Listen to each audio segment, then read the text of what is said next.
Hi friends, இந்த வீடியோவில் வந்து நம்ம பைத்தனில் வந்து பிளேரைட் மாடியூல் யூஸ் பண்ணிவிட்டு எப்படி ஒரு சைட்டில் இருக்கக்கூடிய டேட்டா வந்து எப்படி ஸ்க்ராப் பண்ணுறதுன்றதை பற்றி பார்க்கலாம். ஸோ இதுக்கு நான் எடுத்திருக்க சைட் வந்து இதுதான். ஸோ இதில் வந்து மெயினாக நம்ம இந்த ஏரியா சூஸ் பண்ணிவிட்டு இந்த கேப்சா சால்வ் பண்ணிவிட்டு இதில் என்ட்ரு பண்ணிவிட்டு சப்மிட் பண்ணிட்டு இதுக்கப்புறம் போனீங்கன்னா ஒரு டேபிள் வரும். ஸோ இதில் வந்து நான் இந்த கேப்சா நம்பரை டைப் பண்ணிடுறேன். ஸோ டைப் பண்ணிவிட்டு இப்போ நான் சப்மிட் பண்ணேன்னா ஓகே, இந்த டேட்டாவை தான் நம்ம ஸ்க்ராப் பண்ணணும், மாடியூலை யூஸ் பண்ணலாம். ஸோ இதில் வந்து பார்த்திங்கன்னா பிளேரைட் என்ற பேக்கேஜில் பிளேரைட் அப்படின்ற ஒரு ஃபங்க்ஷன் இருக்குது. ஓகே, ஸோ இது இம்போர்ட் பண்ணிக்கலாம்.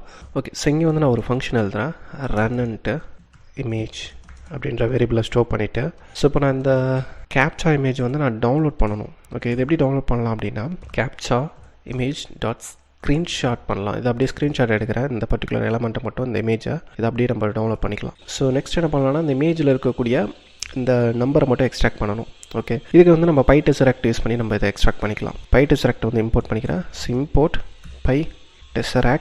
PyTesseract dot image to string என்ற இந்த மெத்தடில் இமேஜ் ஆப்ஜெக்டாக பாஸ் பண்ணணும். ஸோ இப்போ நான் அதை ரன் பண்ணுறேன்.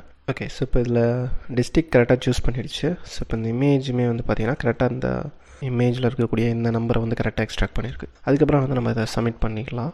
ஸோ சப்மிட் பட்டன் வந்து பார்த்திங்கன்னா ஸோ இந்த பட்டன். ஓகே, ஸோ இதை நம்ம கிளிக் பண்ணால் போதும். ஓகே, ஸோ இப்போ நான் இதை ரன் பண்ணுறேன். ஒன்ஸ் ஏரியாவை சூஸ் பண்ணிவிட்டு அதுக்கப்புறம் கேப்சாவை சால்வ் பண்ணிவிட்டு அந்த இன்புட் அந்த கேப்சாவை ஃபில் பண்ணிவிட்டு அதுக்கப்புறம் சப்மிட் பட்டனை கிளிக் பண்ணும். கரெக்டாக பண்ணதான்னு பார்க்கலாம். ஸோ பார்த்தீங்கன்னா நமக்கு கரெக்டாக அந்த டெக்ஸ்ட்டை கரெக்டாக என்ட்ரு பண்ணிவிட்டு சப்மிட் பண்ணியிருக்கு. ஓகே, நெக்ஸ்ட் பேஜில் இருக்கக்கூடிய அந்த டேபிள் வந்து நமக்கு லிஸ்ட் அவுட் ஆகிடுச்சு. ஓகே.